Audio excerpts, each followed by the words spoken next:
सोनुले, जिल्हा परिषद नागपूर पंचायत समिती कळमेश्वर, केंद्र सेलू येथील जिल्हा परिषद उच्च प्राथमिक शाळा गोंडखैरी जुनी इयत्ता 5वी ची विद्यार्थिनी आहे। मित्रांनो, आज मी आपल्या समोर ज्या विषयावर बोलणार आहे तो विषय केवळ आजचा नाही तर आपल्या उद्याच्या अस्तित्वाचा प्रश्न आहे। तो आहे शाश्वत विकासासाठी विज्ञान आणि तंत्रज्ञान। मित्रांनो, आपण अशा युगात जगत आहोत जिथे विज्ञान आणि तंत्रज्ञानाने मानवी जीवन सोपे, वेगवान आणि आधुनिक बनवले आहे। पण याच प्रगतीसोबत एक गंभीर असा प्रश्न उभा राहतो, तो म्हणजे ही प्रगती निसर्गनाशाच्या किमतीवर तर होत नाही ना? याच प्रश्नाचे उत्तर म्हणजे शाश्वत विकास। शाश्वत विकास म्हणजे काय? तर शाश्वत विकास म्हणजे आजच्या गरजा पूर्ण करताना भविष्यातील पिढींच्या गरजांवर गदा न आणणारा विकास, म्हणजे निसर्गाशी संघर्ष न करता निसर्गासोबत हातात हात घालून केलेली प्रगती। मित्रांनो, विज्ञान हे मानवाचे डोळे आहेत।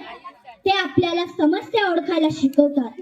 हवामान बदल, जागतिक तापमान वाढ, पाणी टंचाई, प्रदूषण आणि जैव विविधतेचा ऱ्हास या सगळ्या समस्या विज्ञानाने आपल्या समोर स्पष्ट केल्या आहेत। उदाहरणार्थ, विज्ञानामुळे आपल्याला कळले की कार्बन डायऑक्साईड वाढल्यामुळे पृथ्वी गरम होत आहे, ग्लेशियर्स विखरत आहेत आणि समुद्राची पातळी वाढत आहे।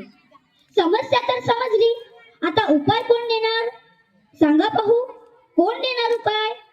तर उपाय देणार तंत्रज्ञान। तंत्रज्ञान म्हणजे विज्ञानाचा प्रत्यक्ष उपयोग आज सौर ऊर्जा, पवन ऊर्जा, जलविद्युत आणि जैव इंधन यांसारख्या स्वच्छ व नवीन ऊर्जा स्रोतांमुळे आपण कोळसा व पेट्रोलवर अवलंबून राहणे कमी करू शकतो। आज घराघरात सौर पॅनल पोहोचत आहेत। इलेक्ट्रिक वाहने प्रदूषण कमी करत आहे। पाणी शुद्धीकरण तंत्रज्ञान स्वच्छ पाणी देत आहे। स्मार्ट शेती शेतकऱ्यांना कमी पाण्यात जास्त उत्पादन देत आहे। शेती, आरोग्य आणि पर्यावरण हे सगळे म्हणजे निसर्गपूरक तंत्रज्ञानाचे उत्तम उदाहरण आहे। मित्रांनो, शाश्वत विकास केवळ उद्योगांपुरताच मर्यादित नाही, कारण जैविक शेती मातीची सुपीकता टिकवते, ड्रीप सिंचन पाण्याची बचत करते, डिजिटल आरोग्य सेवा ग्रामीण भागात उपचार पोहोचवते, कचरा व्यवस्थापन तंत्रज्ञान कचऱ्याला संसाधनात बदलतो। आज कचऱ्यातून वीज तयार होते, खत तयार होते आणि रोजगार सुद्धा तयार होतो। हेच तर खरे शाश्वत विकासाचे सौंदर्य आहे। विज्ञान आणि तंत्रज्ञानाचा उपयोग कसा करायचा हे आपणच ठरवतो।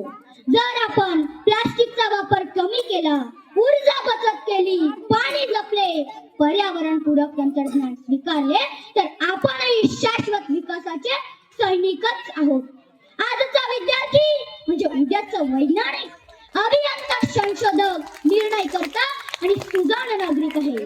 म्हणूनच शाश्वत विकासाची सुरुवात स्वतःपासूनच करा।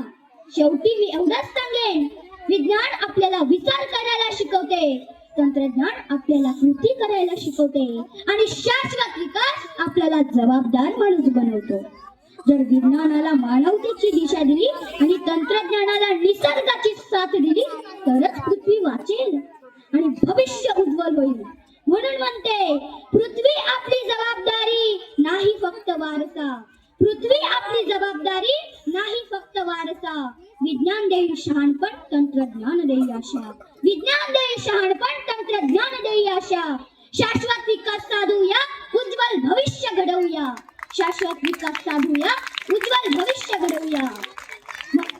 लक्षात ठेवा, शाश्वत विकास आहे आजची गरज आणि उद्याची हमी। म्हणून तंत्रज्ञान निसर्गासाठी, निसर्ग माणसासाठी। धन्यवाद। जय हिंद।